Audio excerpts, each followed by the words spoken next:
I'm Sergeant White with the Colorado State Patrol. Today we're going to go over a few automotive safety tips, some things that you can do at home to help keep yourself safe. Now you may have some extra time on your hands right now, so this is a great opportunity to get out, check your vehicle, make sure everything's functioning properly and is in safe working condition. Now always refer to your owner's manual for the safety specifics to your vehicle, but we are going to go over a few just general ones. So one thing we want to do is we want to get inside of our vehicle to check the outside of our vehicle. Well, what am I talking about? Well, I'm talking about the lights. They're some of the most important safety features because they help you see at night. They help alert other drivers what you're doing, especially those turn signals. So let's make sure that they all work. The easiest thing we can do is get in the vehicle. We're going to press this little button on the steering wheel. Right here. Okay, now I know it's on. You hear that beep? That's how I know they're working. So let's get outside and let's take a look.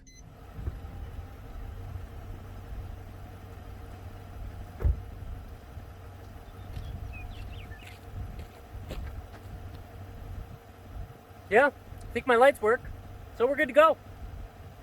So apparently everybody does not have that button. So the next best thing you can do is turn on your headlights and make sure your vehicle is running. Then also turn on your hazard lights. You can check each turn signal individually as well, but it just makes it easier just to turn on your hazard lights and then you can do one walk around. That little button, in case you don't know what it looks like, right down there. You can hear the clicking, so we know it's working, so we're gonna get outside and we're gonna check out the lights.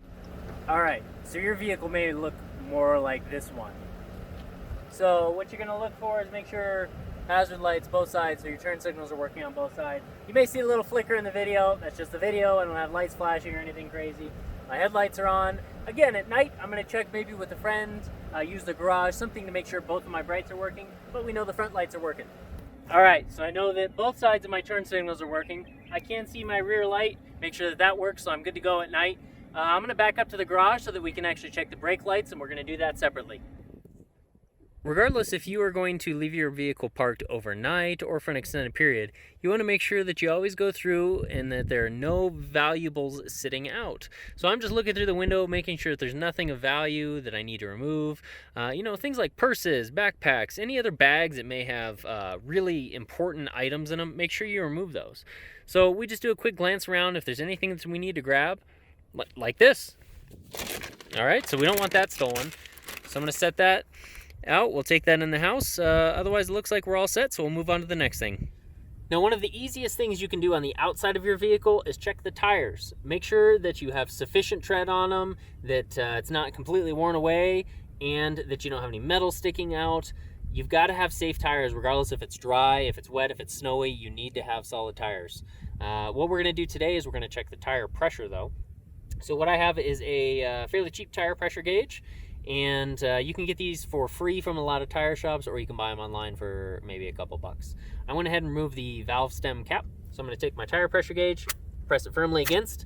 There's not a prolonged hiss, so I know I've got a good seal. And then I'm going to get my reading. I'm a couple pounds low, so I'm going to get my pump and fill her up.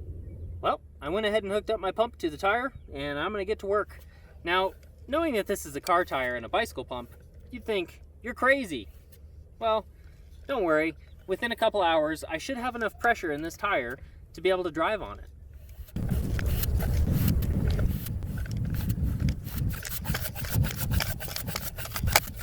You do need to have a working horn in the state of Colorado. So as I'm going around, I do check it. And my favorite way to check it is to check up on the neighbors.